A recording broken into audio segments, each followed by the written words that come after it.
Alors, Parashat Vayeshev. Alors, aujourd'hui, Bezrat Hashem Itbarach, le shiur, il est pour la guérison de Fradji ben Louisa. Que Akadosh Baruch Hu lui envoie refoua shlema b'zchut Torah. Alors, dans la paracha, à la fin de la paracha, c'est ramené que, voilà, Yosef, il se fait jeter dans la prison pendant 12 ans. 12 ans, il était en prison.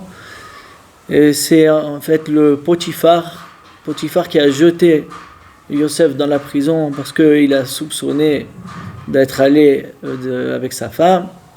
Et donc, il a jeté dans la prison. Maintenant, après 10 ans, on va dire même 9 ans, après 9 ans qu'il était dans la prison, alors ce qui s'est passé, c'est que il y a le Sar Mashkin et Sar Ofin, il y a les deux princes, on peut dire, deux gouverneurs qui étaient avec Paro. Un, il lui servait à boire, et l'autre, c'était le boulanger, il lui servait son pain. Alors, ces deux-là, Akadosh Baruch Hu, il y a marqué dans le Midrash qu'il a fait en sorte que Paro, il s'énerve contre eux. Il s'énerve contre eux. Et pourquoi il s'est énervé contre eux? Alors, il y a marqué que celui qui était responsable sur les boissons, alors, quand il a voulu donner à Paro son verre pour qu'il boit, alors il y a une mouche qui est tombée à l'intérieur, qui est tombée dans le verre, et Paro il va pour boire, il voit la mouche, et il s'est énervé contre lui, et il a voulu le jeter, et il l'a jeté en prison. Et aussi au même moment, comme par hasard, alors le boulanger aussi, il a donné le pain à Paro pour qu'il mange, et ils ont trouvé dans le pain une pierre, tzror, il y a marqué tzror. Et donc maintenant, lui aussi il s'est fait jeter dans la prison, le boulanger s'est fait aussi jeter dans la prison, et ils se sont retrouvés comme par hasard dans la prison où Yosef il se trouve, d'accord? Et là, après 1 an qu'ils étaient dans la prison, ils ont rêvé le même jour. Les deux, ils ont rêvé le même jour, chacun son rêve, et Yosef, il leur a donné le pitaron, ça veut dire il leur a donné la solution du rêve. Et ce qui s'est passé, c'est que le Sar Amashkin, lui, il s'est refait remettre à sa place, grâce au pitaron, à l'explication du rêve que Yosef il lui a donné, et le boulanger, lui, il s'est fait pendre. D'accord? Ça, c'est pour donner un petit peu le contexte où on se trouve. Nous, ce qu'on veut comprendre, Ari dit le Midrash que c'est Hachem Itbarach qui a fait en sorte que Paro il s'énerve contre ces deux-là, contre le Sar Mashkin et le Sar Ofim.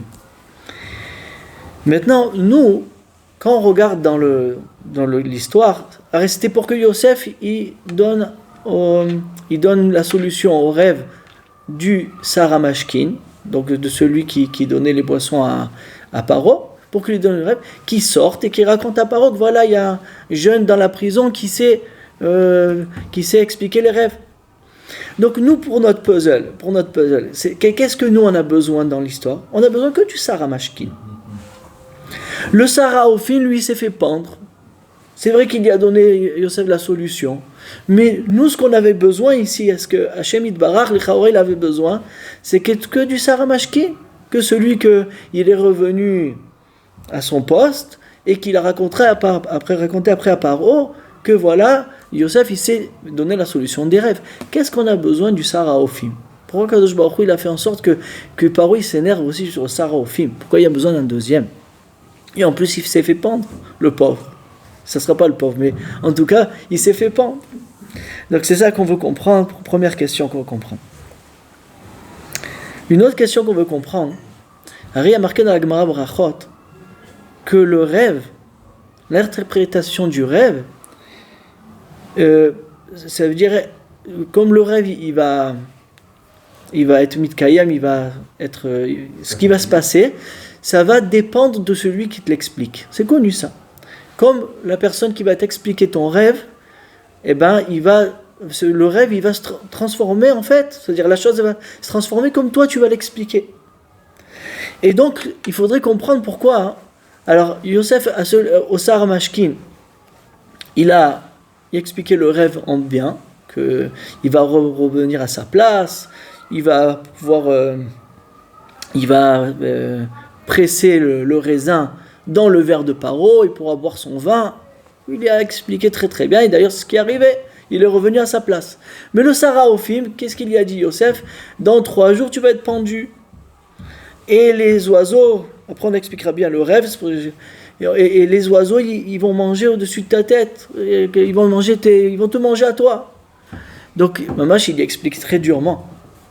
Et si donc le pitaron du rêve il va d'après la bouche, pourquoi Yosef il aurait pu lui tourner le rêve d'une façon, de lui traduire en bien, en bon, alors que là il a traduit pour se faire tuer.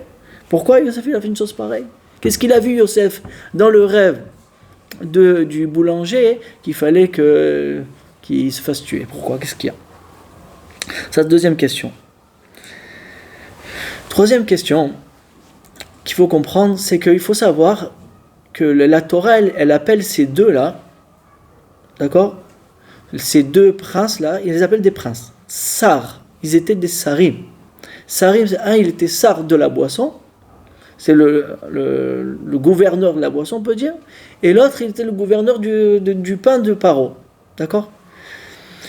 Et il dit le Harizal que la Torah, elle les appelle comme ça parce que Béhémet, ces deux-là, ils étaient des branches de Paro. Et Paro, lui Paro, c'est le mal. Le mal, c'est mamash le mal, comme on l'avait déjà expliqué plusieurs fois. Paro, c'est le Nachash Agadol, c'est le Yetzer Hara lui-même. Et les branches de ce Yetzer Hara qui est Paro, c'était le Sar Hamashkin et le Sarofin. Ça veut dire en fait que ces deux-là, ils faisaient partie des forces du mal. Mamash. Et ils étaient Raïm Gdolim. Mamash. D'après ça, comment on peut expliquer que Hachem il leur a donné un rêve révélateur? Il y a marqué dans la Gemara de Brachot que quand quelqu'un il a un rêve qui est révélateur, c'est 1/60 de la prophétie.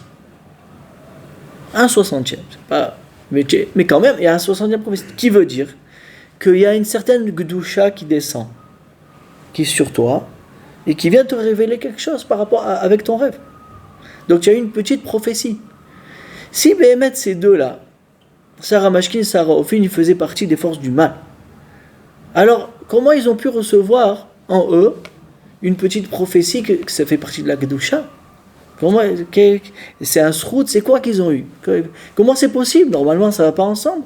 La Kedusha et la Touma ne va pas ensemble, c'est pas compatible. D'accord? C'est l'huile et l'eau. On ne peut pas les mettre ensemble, ça ne se mélange pas. Alors comment c'est possible ici qu'ils ont eu un rêve révélateur? Comment ça marche? Voilà, donc ça c'est les 3 questions qu'il faut comprendre, Zat Hashem.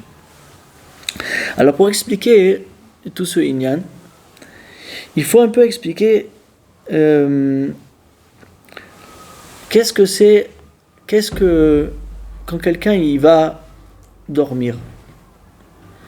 Alors qu'est-ce qui se passe quand quelqu'un il va dormir?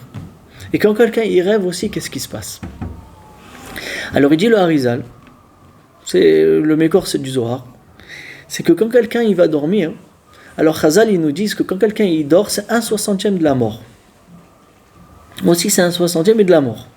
Pourquoi?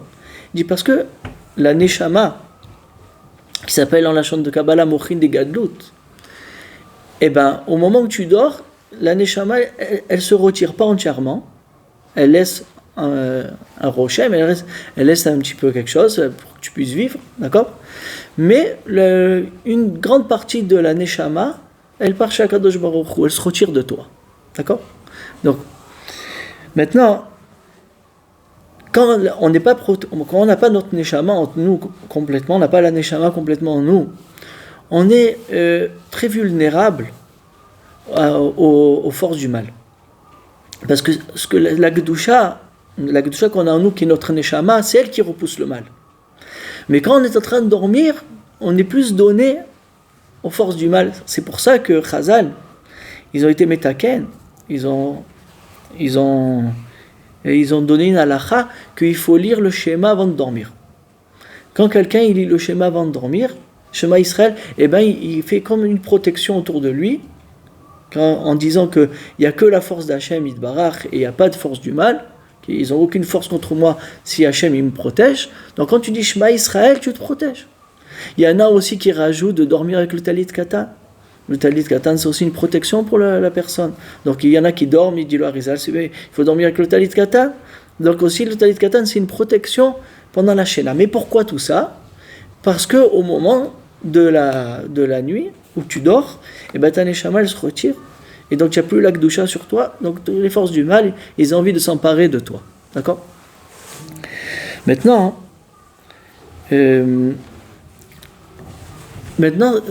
il faut comprendre comme ça que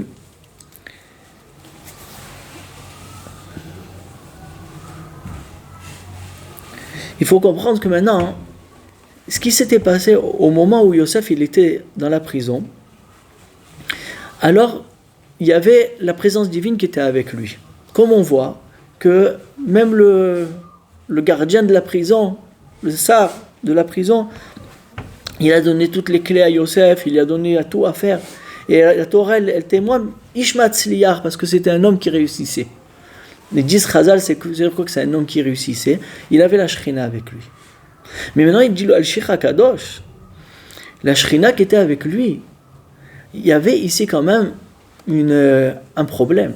C'est que la Shrina, donc elle était emprisonnée avec, la présence divine était emprisonnée avec Yosef. Comme on dit, la Shrina elle est en galoute, pour nous garder en galoute. Et bien là, elle était avec Yosef pour le garder dans sa galoute. Mais c'était kaviachol, une infériorité. C'était quelque chose de pas bien. Et donc on voit que le mal, il avait une emprise sur la présence divine parce que elle a réussi à mettre en captivité Yosef et la Shrina, kaviachol. Donc ça fait que le mal ici, il avait une force et en fait, il emprisonnait en lui, le mal, il emprisonnait en lui de la Kedusha. Il emprisonnait dans lui de la Kedusha. Et il dit le Harizal, c'est ce qui s'est passé ici. C'est que Béhémet, le Hémet du rêve qu'ils ont eu, le Sarah Ophine et le Sarah Mashkin, les deux, qu'ils ont eu un rêve révélateur, ce rêve-là, c'est de la Kedusha. Ce rêve-là, c'est de la Kedusha. Cette Kedusha-là, ça vient de la Shrina. Cette Kedusha, c'est la Shrina. Maintenant, cette Shrina-là, elle est venue dire à des messages. Elle veut dire dévoiler quelque chose. Mais étant donné que maintenant, c'était le rat qui était possesseur ici, qu'il a réussi à s'emparer de la Shrina, donc c'est pour ça, il dit le Harizal, que la révélation que Yosef il devait entendre, elle est passée par le conduit de Sarah Mashkin Sarofim, qu'eux ils font partie du rat. Ils font partie du mal. Donc en vérité, qu'est-ce qui se passe? On récapitule ça. C'est que quand quelqu'un il dort, alors Béhémet, sa Kedusha elle s'en va, sa Neshama elle s'en va. D'accord? Maintenant, il reste un petit peu de la Neshama. Derrière le conduit de ce petit morceau de Neshama qui lui reste, alors la personne il peut recevoir un rêve révélateur qui est de la Shrina. Mais là, étant donné que la Shrina elle était en captivité dans le rat avec Yosef, alors c'est par rapport au Sarah et Sarah Mashkin que ce message il a été donné. Donc ça répond déjà à la question qu'on a demandé, la dernière question. On dit comment des kochot hara, des mauvais, le mal, le mauvais du Sarah Mashkin, ils ont pu avoir un rêve révélateur. Tu vois ça, c'est vrai que ce rêve révélateur c'est la Kedusha. Et qui viennent par la Shrina. Mais la Shrina, justement, elle est en captivité, donc c'est passé par eux. Ils ont mis en captivité la Shrina, et donc, au moment où Béhémet, les Kochotaris ont plus de force que dans la nuit, au moment où tu rêves, alors ils ont réussi à attraper cette Kedusha, et derrière ça, Hachem, il a donné ce rêve qui était révélateur. Ok.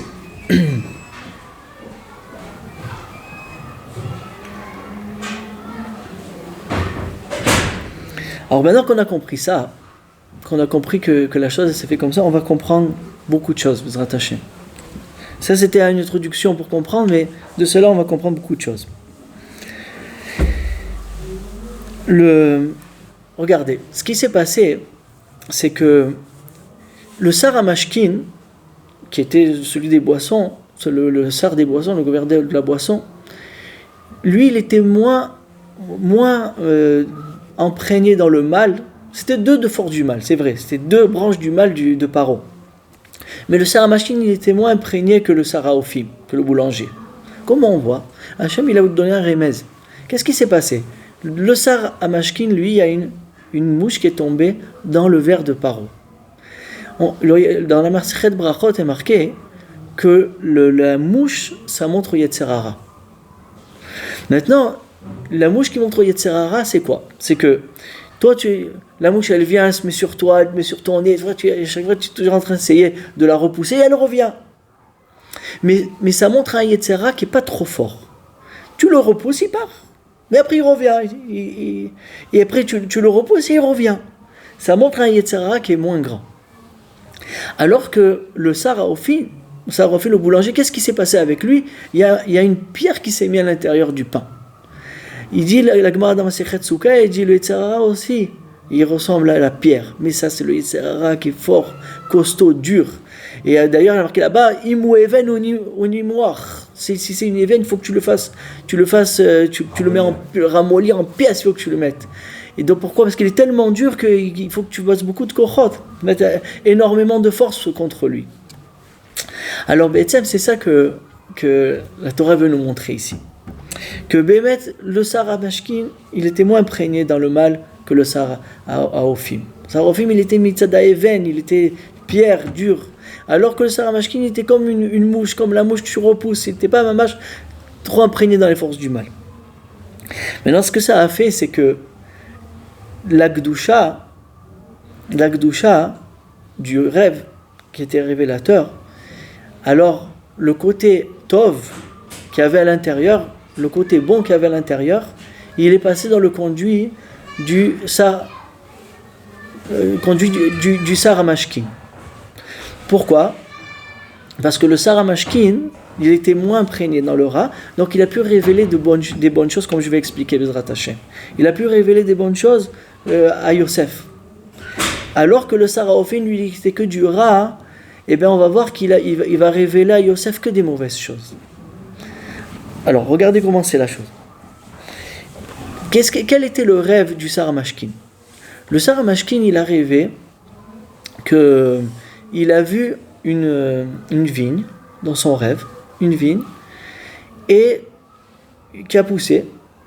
Et de cette vigne a poussé très rapidement le bourgeon, le fruit, et le fruit il est arrivé directement, très rapidement, on va dire, à être déjà prêt à consommer et faire du vin avec. D'accord? Donc, maintenant, on sait que la présence divine, dit le Zohar, la présence divine, elle est nimshela, on l'allusionne, on la compare à une vigne.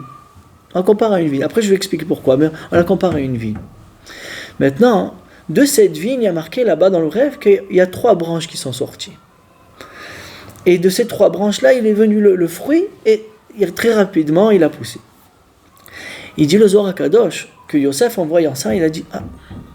Donc en fait, la présence divine, elle va repousser très rapidement. Maintenant, la présence divine, elle était capturée dans la prison avec moi. Mais maintenant, la présence divine, elle va rejaillir.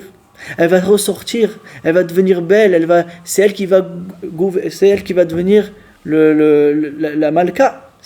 Elle va revenir dans le monde. Elle qui va être la Malka dans le monde. Ça veut dire celle qui va régner. Celle qui va régner dans le monde. Et maintenant, c'était quoi les 3 branches? C'était Abraham, Yitzhak et Yaakov. Donc la Geffen, la vigne en elle-même, c'est la présence divine.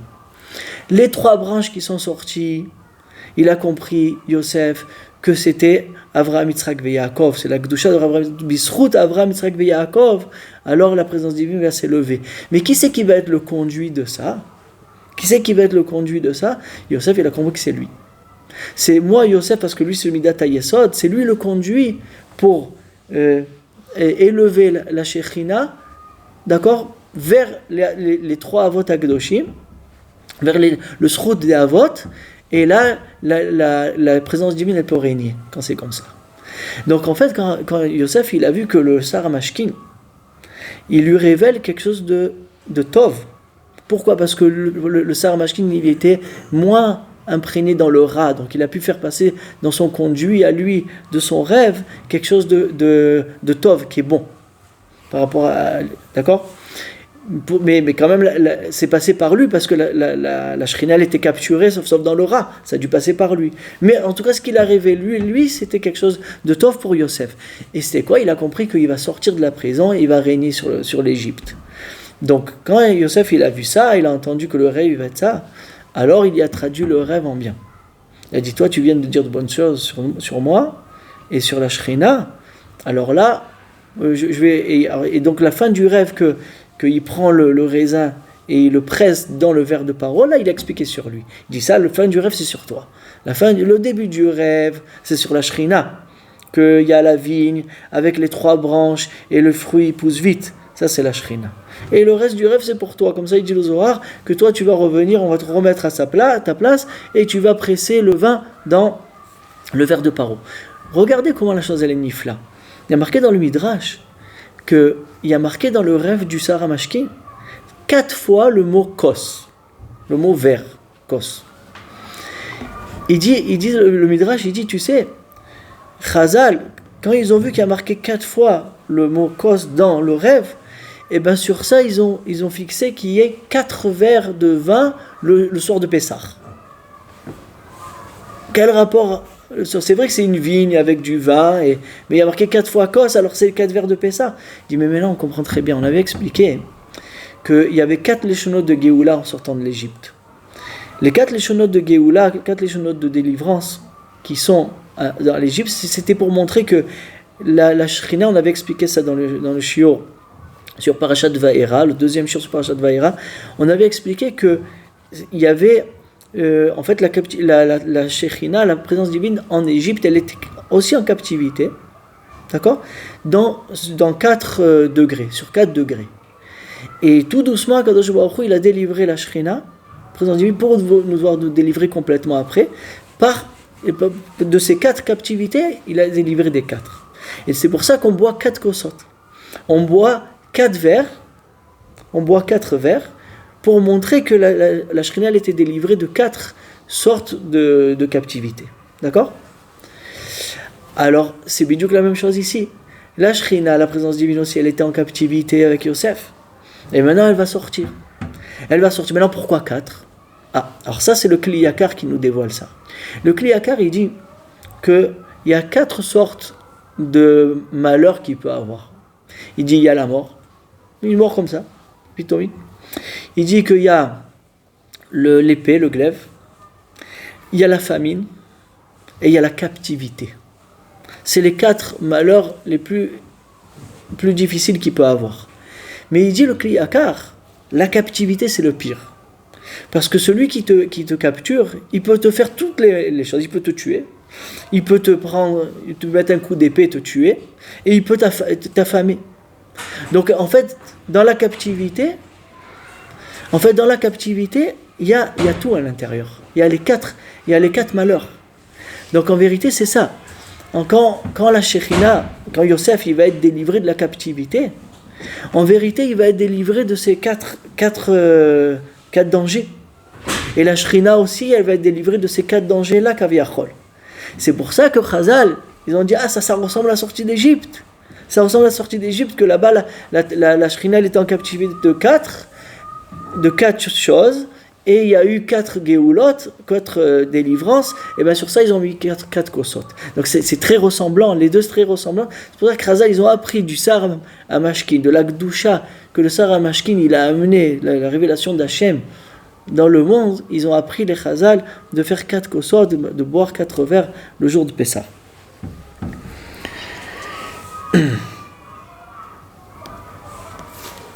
Et aussi, il rajoute le Rabbeinu Bechaye que ces 4 vers là qui sont marqués dans le Sar HaMashkin, et de ça ils ont appris les 4 vers de la sortie d'Égypte, de l'aile Pessar, alors aussi, dans ces 4 vers, il y a les 4 vers, il y a les 4 délivrances que Hachem il va nous délivrer la Atid Lavo.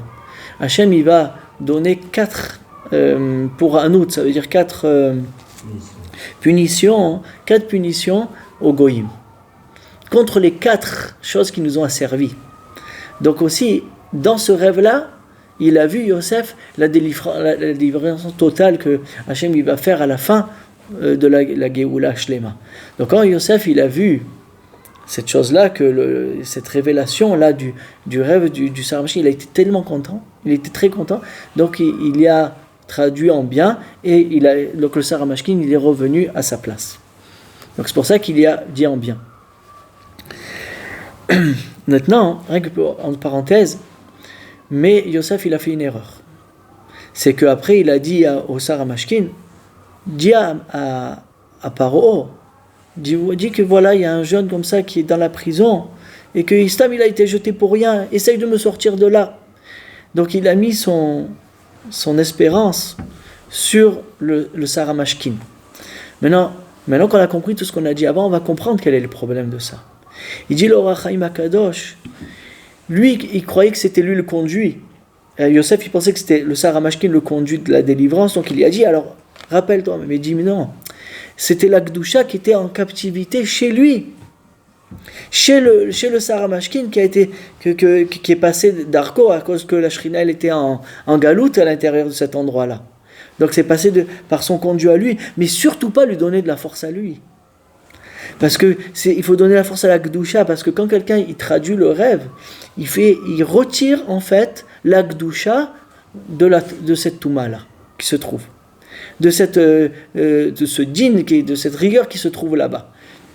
Lui, il ne fallait pas qu'il donne aucune force à la Touma.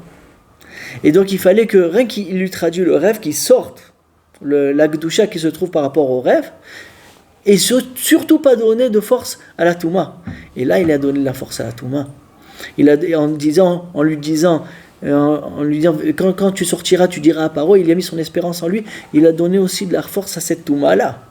Et ça, il ne fallait pas. C'est pour ça qu'il est resté encore 2 ans dans la prison. La Touma, elle a pris de la force grâce à ça, et elle a pu le laisser la Shrina en captivité encore 2 ans. C'est ça qui s'est passé ici, Rabotai. C'était ça l'erreur comme ça il dit l'Or HaChaim HaKadosh, et selon ce qu'on a expliqué, alors on la comprend profondément ce Inyan. Donc ça, c'était ça, tout le Inyan. Maintenant, le Saraophim, c'était quoi son rêve, lui, le boulanger?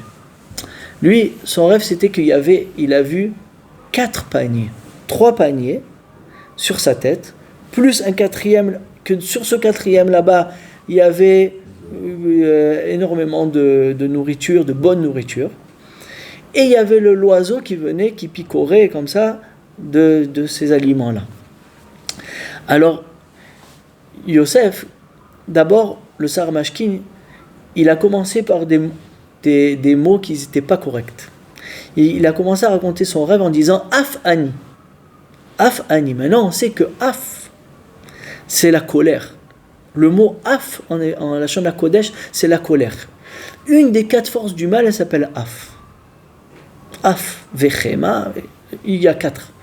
Donc là, il s'est dit, et quoi? Et il a dit, voilà, cette force du mal qui est Af Ani. Donc il a compris, Yosef, dans les mots du Saraophim, il a dit, tu vois, la colère d'Hachem, il va être sur lui, sur moi, sur le Saraophim qui est en train de raconter. Alors, il a dit déjà, il commence mal, lui. Après, il a continué, il a dit qu'il y avait les 4 paniers, et sur le dernier panier, il y avait l'oiseau qui picore.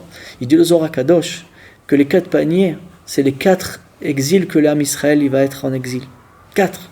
On était en Galout Bavel, en Galout Madai, Galout Yavan, et Galout Edom, Romi Edom. C'est 4 Galouyot. Maintenant, la pire de tout, c'est laquelle? C'est Edom. C'est elle où il y a tout la nourriture là-bas, tous les problèmes, c'est là-bas. Qu'est-ce qui vient l'oiseau? L'oiseau, ça montre le haït. Haït, c'est le vautour. Comme il dit l'Or HaChaim HaKadosh, ça montre l'oiseau qui vient picorer, qui vient me voler les bonnes choses. L'âme Israël, c'est tous ces alliés, c'est tout la nourriture, la bonne nourriture. L'âme Israël, c'est les ochel, c'est les achila, c'est atov. mais il vient l'oiseau voler de tout ça. Donc en fait, il a vu 4 galouyot du Ham Israël, et il a vu que l'oiseau qui est Esav, le gros oiseau c'est Esav, qui est d'homme, et qui vient picorer de cette nourriture que c'est le Ham Israël. Ah, alors là, quand il a vu ça, Yosef, il a compris que il va avoir des moments où la présence divine, elle va repartir en exil pour nous garder pendant 4 exils. Et là, c'est ce que j'ai dit au début. C'est ça qu'il a vu. C'est ça le premier Saraphim, qu'il y avait une pierre qui est tombée dans le pain. C'est quoi la pierre? C'est le Yetzer Hara qui est très dur. C'est lui qui cause l'exil. C'est lui qui cause tout le Yetzer Hara de Harayot, tous les Yetzer Hara qui nous ont amadoué, les goïms nous ont rentré dans leur échette, et de ça a été détruit, dit le Zohar, a été détruit dans tous ces exils, là, le Beth Amikdash, et ils ont exilé tous les 12 tribus, les 10 tribus, qu'on ne sait pas où c'est, il y a encore les deux autres qui sont partis en Bavel, Benyamin et Yehuda. Donc, tout ça a montré l'exil. Quand Yosef il a vu ça, il a dit celui-là, il faut le rabaisser. Il est en train de me dire quelque chose de mal sur le Ham Israël, sur la présence divine. Alors c'est pour ça qu'il y a traduit en mal et il a fait pendre. En vérité, il me semble que quand il a fait pendre, en fait, il a un peu diminué le mal de son rêve. C'est vrai qu'il était révélateur, c'est un certain message Gdusha, parce qu'il était révélateur, mais mitzad d'Agvura, mitzad de la rigueur. Donc pour un peu rabaisser ça, Yosef il a fait en sorte que le Sar Mashkin il soit pendu. Ok. Maintenant qu'on a compris ça, on va pouvoir répondre à la première question. On a demandé pourquoi il y avait besoin du Sar Mashkin, du Sar Ophim. Pourquoi il y a besoin des deux? Celui qu'on a besoin, c'est que le Sar Mashkin, que lui, il a montré à Yosef qu'il va sortir de la prison. Et tout là, qu'est-ce qu'on a besoin du Sar Ophim qui rêve ça et qui se fait pendre? Mais maintenant, on a très bien compris. C'est que Akadosh Baruch Hu, il vient par le Sar Ophim, le Sar Mashkin, il vient donner un message. Il va avoir des moments où la Shrina, elle peut sortir de sa captivité, devenir très belle. Elle peut régner sur l'Am Israël. C'est quand l'Am Israël, il combat leur Yetzer Hara comme la mouche, il la repousse à chaque fois. Mais il y a des matzavim où le Yetzer Hara il va venir avec beaucoup plus de force. Et comme une pierre, il va arriver.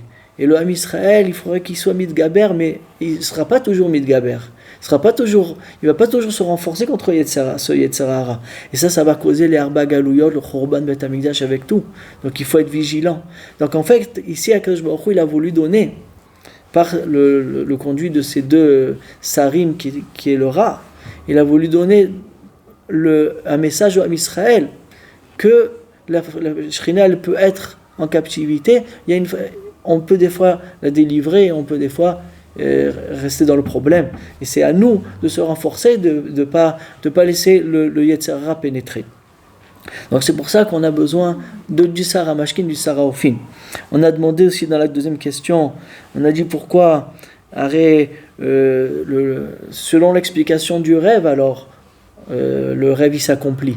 Alors pourquoi Yosef il a traduit le rêve au Sar Ophim qui va se faire pendre? Oui, parce qu'il a donné une Bessora, ça veut dire le message du Sar Ophim, il était mauvais pour le Ham Israël. Et pour le rabaisser, alors Yosef il a liquidé avec le Pitaron. Et la troisième question qu'on avait demandé, comment de la Gdusha elle peut passer par le conduit de la Touma qui étaient ces deux gouverneurs là. Il dit oui, parce que Béhémet à ce moment-là, la Shrina elle est en captivité. Quand la Shrina est en captivité, alors ça passe. Même les messages, ils sont passés par le conduit du Ra. Shabbat Shalom.